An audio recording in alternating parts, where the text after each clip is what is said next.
ఇంచే పట్టిందబ్బా. మరి ఈ మేరకు టైం కేటాయించకపోతే, ప్రతిపక్షం అనేది ఈ మేరకు చెప్పలేకపోతే ఈ విషయాలన్నీ ప్రజలకి ఎలా తెలుస్తాయి? మామూలుగా అయితే ప్రతిపక్ష నాయకుడు అనే వ్యక్తికి ఎవరికైనా కూడా ఉండేది అసెంబ్లీలో మామూలుగా రెండు పార్టీలు ఉంటాయి. ఒకటి అధికార పార్టీ, మరొకటి ప్రతిపక్ష పార్టీ. ప్రతిపక్ష పార్టీని అధికారంలో ఉన్న వాళ్ళు గుర్తించకపోతే, ప్రతిపక్ష పార్టీ ఇవన్నీ చెప్పేటివన్నీ కూడా వాళ్ళు చెప్పలేకపోతే కరెక్షన్స్ ఎక్కడి నుంచి వస్తాయి? అసెంబ్లీ ఎందుకు నడుపుతా ఉన్నాం? ఏం సాధించడం కోసం నడుపుతా ఉన్నాం?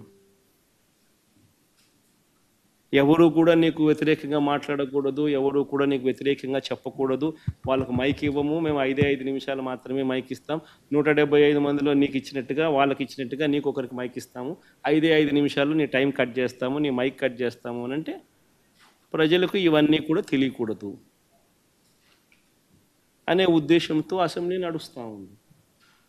కానీ మీ ద్వారా నేను ఏదైతే చెప్పానో ఇంతవరకు ఈ 1.5 అవర్ 2 గంటలు, నాకు తెలియదు ఎన్ని గంటలు ప్రజెంటేషన్ అయిందో, కానీ ప్రతి విషయంలోనూ కూడా ఏది కూడా ఎవరిని కూడా ఊరికే తిట్టల. ప్రతి విషయము ఫ్యాక్ట్స్ అండ్ ఫిగర్స్తో ప్రజెంటేషన్ చేస్తాం. ప్రతి విషయంలోనూ కూడా ఇవి వాస్తవాలు అని చెప్పి నెంబర్స్తో సహా చూపించాం. వీటికి సంబంధించి ఏదైనా సమాధానాలు చెప్పగలిగితే సమాధానాలు వాళ్ళు చెప్పాలి.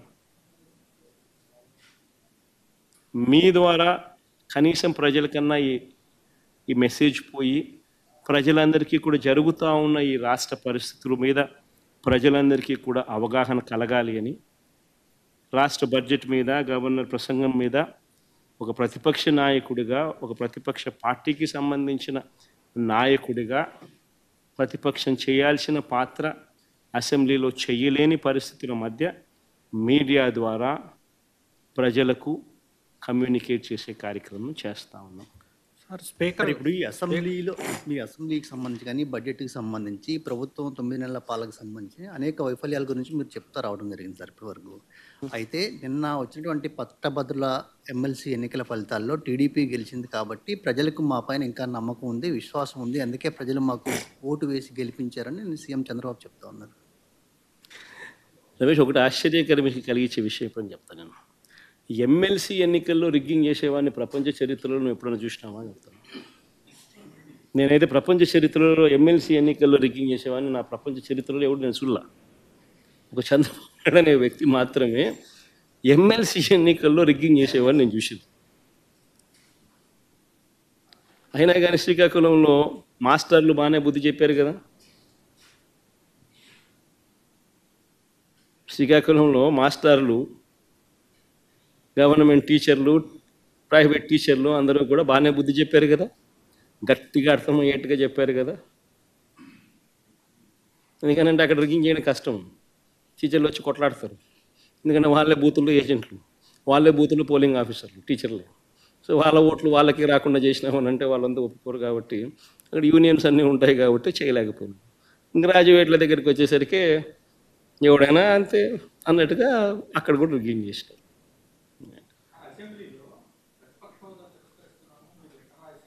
ఎన్న సార్, అసెంబ్లీలో స్పీకర్ గారు ఈరోజు హౌస్లో కామెంట్ చేశారు, మీరు దేవుడు గారు లేదు పూజారిని వచ్చి అడుగుతున్నారని చెప్పి. ఎల్ఓపి విషయంలో రూలింగ్ ఇచ్చారు సార్ ఈరోజు. మీకు ప్రతిపక్ష హోదా రాదు అని స్పీకర్ గారు ఈరోజు రూలింగ్ ఇచ్చారు. Statement, the speaker has given a statement saying that neither have you attended the assembly, you've just attended assembly just for one day in the earlier sessions, and that you yourself in the previous term had talked about Mr. Chandrababu Naidu and how they had 23 or 24 MLAs, and if we take 5, then you won't have the leader of opposition status. If he can say the same thing, why is he demanding the same, is what there's been a ruling stated by the speaker. What do you have to say on this? ఒకటి అందరూ గుర్తుపెట్టుకోవాల్సింది ఏంటంటే, చంద్రబాబు నాయుడు గారు అనే వ్యక్తికి మేము ప్రతిపక్ష హోదా ఇచ్చాం. చంద్రబాబు నాయుడు అనే వ్యక్తిని మేము ప్రతిపక్ష హోదా ఇచ్చినాం. ఎక్కడ రూలింగ్ లేదు, ఎక్కడ దెర్ ఇస్ నో రూల్. నీకు ఇంతమంది శాసనసభ్యులు నీకు ఉండాలి, ఉంటేనే నీకు ప్రతిపక్ష హోదా ఉంటుంది అని ఎక్కడ రూలింగ్ లేదు. ఇన్ఫ్యాక్ట్ ఢిల్లీ అసెంబ్లీలో బీజేపీకి 3 అసెంబ్లీ స్థానాలు గతంలో. ఆప్ బీజేపీకి ప్రతిపక్ష హోదా ఇచ్చింది.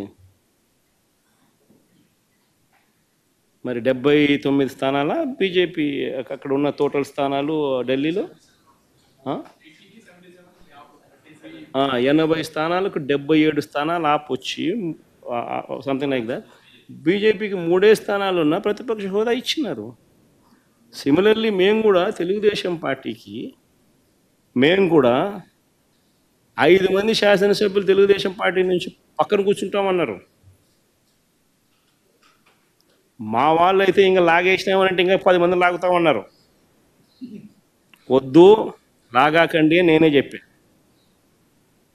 ఆయన ప్రతిపక్ష హోదా నేనే ఇచ్చి ఇదే చంద్రబాబు నాయుడు చెప్పినా, నువ్వు మాట్లాడు స్వామి, ఎంతసేపు మాట్లాడతావు, నువ్వు మాట్లాడు, నేను వింటాను, నేను విని నీకు సమాధానం చెప్తాను, నువ్వు మాట్లాడాలనేదే నా కోరిక, నువ్వేం అడుగుతావు అడుగు స్వామి అని చెప్పి నేను చెప్పిన అసెంబ్లీలో. కావాలంటే నా స్పీచ్లు వినండి, అసెంబ్లీలో నేను అన్న మాటలు. ఆయనకు నాకు మధ్య తేడా అది.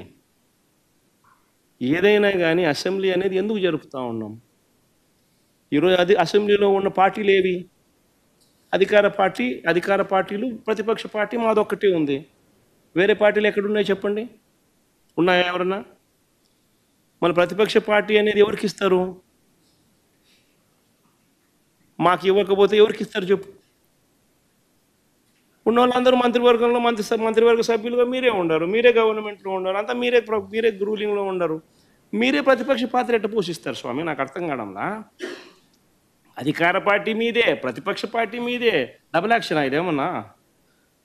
హీరో నువ్వే. అదే నేను చెప్పేది స్వామి, 2 పాత్రలు డబుల్ యాక్షన్. ఒక పక్క నువ్వే కొడతానంటే ఈ పక్క నేనే కొడతానంటే ఎట్లా కుదురుతుంది స్వామి? అది ఉండేది ఈరోజు అసెంబ్లీలో 2 పార్టీలు ఉన్నాయి. వాళ్ళంతా కలిపి అధికార కూటమి. ఉన్నోళ్ళంతా ఆ పక్క ఉన్నారు. ప్రతిపక్షం ఉండేది మా పార్టీ తప్ప వేరే ఏ పార్టీ ఉంది? వేరే ఏ పార్టీ లేదు.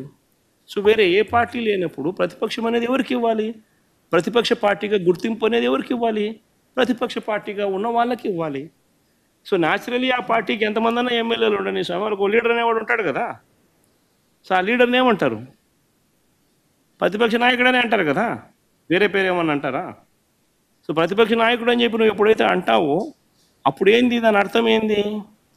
లీడర్ ఆఫ్ ది హౌస్కి ఎంతసేపు మైక్ ఇవ్వాలనో అంతేసేపు దాని తర్వాత స్థానంలో ప్రతిపక్ష పార్టీ నాయకుడికి ఇవ్వాలి. ఎందుకు ఇవ్వాలి? ఇవన్నీ చెప్తాడు కాబట్టి.